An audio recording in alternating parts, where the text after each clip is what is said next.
Hello everyone, আশা করছি আপনারা সবাই অনেক ভালো আছেন। আপনাদের কাছে আজকে শেয়ার করতে যাচ্ছি আমি নেপালের একটা ছোট্ট ব্লগ। যেদিন আমি নেপালে ফার্স্ট দিন ল্যান্ড করি এবং ওই দিন কী কী অ্যাক্টিভিটিস ছিল সেই বিষয় নিয়ে আজকে আপনাদের কাছে শেয়ার করব। আমার এই ট্যুরটা তেমন হ্যাপি ট্যুর ছিল না, কারণ আমি যখন টেক অফ করছিলাম আমার সোনার দেশ, আমার জাদুর শহর তখন ভালো ছিল না। ইন্টারনেট ব্ল্যাক আউট ছিল, ইনফরমেশন শাটডাউন ছিল, আমার ভাইদের বোনেদেরকে নির্যাতন চলছিল এবং সব কিছু মিলে দেশের অবস্থা খুবই খারাপ ছিল। এবং তার মধ্যেই আমার এই ট্যুর, আমি চেয়েছিলাম যে মিড টার্মটা দিয়েই আমি এই ট্যুরটা দিব। তখন সব কিছুই ওকে ছিল। প্রোটেস্টের ঠিক কিছুদিন আগেই আমি সমস্ত কিছু বুকড করে ফেলি, কিন্তু তার কি 2 দিন বা 3 দিনের পরই যে আমার দেশের প্রবলেম দেখা দেয়, কিন্তু বাধ্য হয়েই উঠতে হয়েছে আমার। এয়ারপোর্টে নামলাম, দেন ত্রিভুবন ইন্টারন্যাশনাল এয়ারপোর্টে। ওখান থেকে নামার পরে নেপালে পৌঁছালাম। এটা একদম নেপালে ঢোকার রাস্তা, এয়ারপোর্ট থেকে আপনারা দেখতে পাচ্ছেন। দেন আমি আমার হোটেলের উদ্দেশ্যে রওনা দিলাম। আমি যেখানে ছিলাম সেটা সেই জায়গাটার নাম ছিল থামেল। এটা ট্যুরিস্ট কনসেন্ট্রেট এরিয়া, এখানে সব ট্যুরিস্টরা থাকে এবং এটা আমার হোটেল। আমি খুব বড় একটা হোটেল বুক করিনি, ছোট একটা হোটেল আমি নিয়েছিলাম আমার নিজের থাকার জন্য। দেন ওখানে যেতে যেতে দুপুর হয়ে গিয়েছিল, তাই যাওয়ার সাথে সাথে দুপুরের লাঞ্চও করে ফেললাম। নেপালি থালিটা আমার কাছে খুব ভালো লেগেছে এবং ওদের খাবারের যে রান্নার যে স্টাইলটা সেটাও খুব ভালো। এটা দেন সন্ধ্যাবেলা একটু নেপালের রাস্তায় বা কাঠমান্ডু শহরে যে রাস্তাগুলোতে ঘুরছিলাম।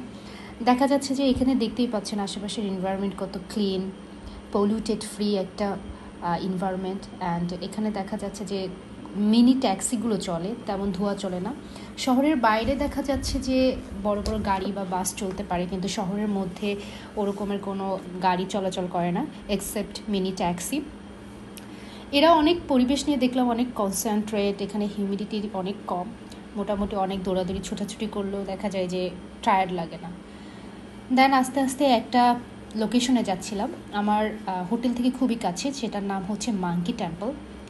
ট্যাক্সি নিলে যে কাউকে বললে আপনাকে এখানে নিয়ে আসবে, আর এখানে সবাই হিন্দিতে কথা বলে। নেপালিদের আলাদা একটা ল্যাঙ্গুয়েজ আছে, কিন্তু ওরা সেকেন্ড ল্যাঙ্গুয়েজ হিসেবে হিন্দিতে সবাই মোটামুটি আপনি হিন্দিতে সবার সাথে কমিউনিকেশন করতে পারবেন।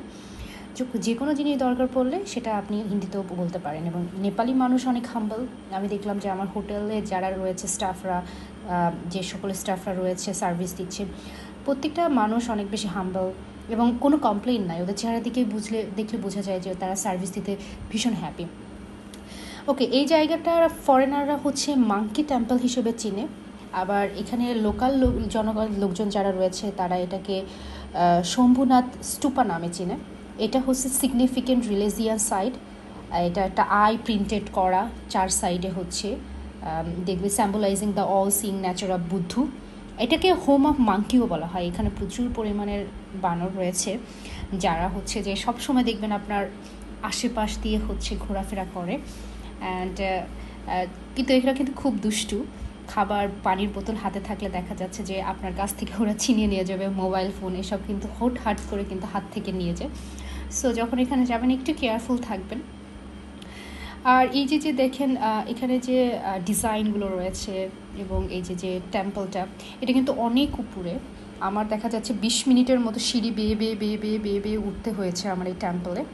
আরেকটা বিশেষত্ব এই টেম্পলে ওঠার পর আপনি পুরো কাঠমান্ডু শহরটাকেও দেখতে পারবেন।